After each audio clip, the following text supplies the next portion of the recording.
Bonjour, Christelle Vandenande. J'ai 42 ans et je suis chef de projet dans la société IP Label. En fait, on a des robots qui vont faire des mesures sur des sites internet, sur des sites mobiles également, ou ça peut être aussi dans certains cas pour des applications métiers, et qui vont simuler l'utilisation d'un utilisateur final. Et on va faire tout un relevé de métriques, de mesures, qu'on va ensuite mettre à disposition des clients sous forme de graphique, et ça leur permet de voir l'évolution de la performance de leur site, également les différents problèmes qu'ils peuvent rencontrer et les alerter en conséquence. Quand je suis arrivée chez IP Label, j'ai été embauchée en tant que développeur. Donc ils étaient en pleine phase de recrutement, ils recrutaient également un chef de projet en même temps que moi. Il s'avère que le poste n'a pas été pourvu. Donc au bout de 2 mois, ils m'ont proposé de prendre le poste de chef de projet. Et là, j'avais 3 ans d'expérience. Après, au cours des différentes années, je dirais que mon poste a un petit peu évolué. J'ai beaucoup appris. Je suis passée un peu du développement, de la gestion de projet, de l'encadrement, puisqu'après, j'ai été amenée à encadrer des personnes.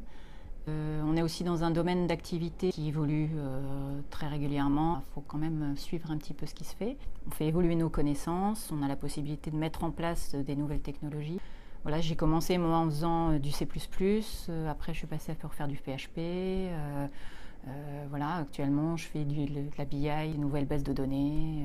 Dans certains cas, quand c'est vraiment des éléments techniques assez complexes, qui demandent vraiment un bagage, donc dans ce cas-là on suit une formation. Après c'est plus de l'apprentissage, soit par l'intermédiaire d'autres personnes qui connaissent et qui nous transmettent leurs connaissances, soit après c'est vraiment l'apprentissage par soi-même.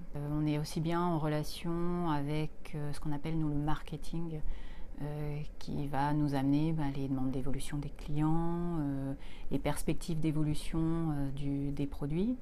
On est également en relation avec les services qu'on appelle de production, puisqu'on met à disposition tous nos développements, on livre nos développements. Je suis en relation un petit peu avec tous les services. Et je dirais qu'au quotidien, je fais plein de choses différentes. C'est un intérêt en fait, en plus sur les matières scientifiques quand même. Mais après, c'est justement la diversité en fait des métiers. Je pense qu'il y a le secteur de l'informatique, c'est que ça peut aller. On a des gens d'origine de formation informatique qui sont aussi bien dans l'avant-vente qu'après dans la partie réseau, dans le développement. Ça peut être du support. Enfin, les domaines sont très très très variés. Maintenant, on trouve l'informatique pratiquement partout. Donc après, ça peut être des métiers vraiment pure informatique, dans des domaines d'informatique comme nous, c'est notre cas. Et je pense qu'après, on peut être amené à travailler dans le secteur médical, dans d'autres secteurs qui maintenant sont tous touchés par l'informatique et qui ont tous besoin, à un moment ou à un autre, d'informatique. C'est une grande diversité qui peut après, je pense, correspondre à beaucoup de caractères, beaucoup de personnes et beaucoup de personnalités. Voilà, c'est un secteur d'activité qui est vraiment tout à fait ouvert aux femmes. Il n'y a pas de soucis, il n'y a pas de contraintes. Voilà, les femmes sont très bien acceptées, elles ont tout à fait leur place dans le domaine de l'IT, il n'y a pas de souci.